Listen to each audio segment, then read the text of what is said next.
নমস্কার বন্ধুরা, আজ আপনাদের সঙ্গে শেয়ার করব সবার পছন্দের ভেটকি মাছের ভাপা রেসিপিটি খুবই সহজ পদ্ধতিতে বানিয়ে দেখাবো।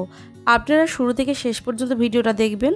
ভালো লাগলে লাইক করবেন আর নতুন বন্ধু হয়ে থাকলে একটা সাবস্ক্রাইব করবেন।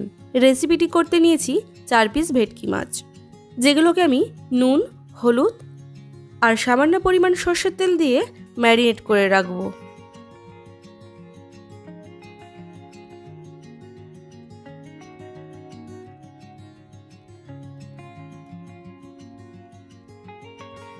এছাড়া ভাপা করবার জন্য মিক্সিং জারে দিয়ে দেবো 2 টিস্পুন পরিমাণ সাদা সর্ষে, 1 টিস্পুন করে কালো সর্ষে, পোস্ত আর দিয়ে দেবো 2টো কাঁচা লঙ্কা।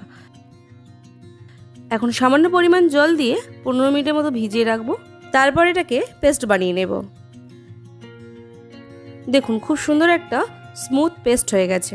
এখন একটা টিফিন বক্সের মধ্যে সর্ষের পেস্টটা নিয়ে নেব আর এরই সঙ্গে দিয়ে দিচ্ছি 100 গ্রাম পরিমাণ ফেটিয়ে রাখা টক দই।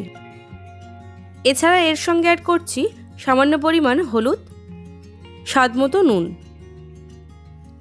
এখন সব কিছুকে ভালোভাবে মিশিয়ে নেব। এরপর এরই মধ্যে দিয়ে দেবো ম্যারিনেট করে রাখা মাছের পিসগুলো।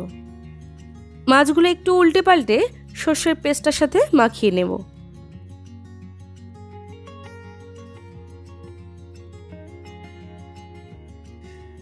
আর এরই সঙ্গে দিয়ে দিচ্ছি 4টে চিড়ে রাখা কাঁচা লঙ্কা আর 2 টিস্পুন পরিমাণ সরষের তেল।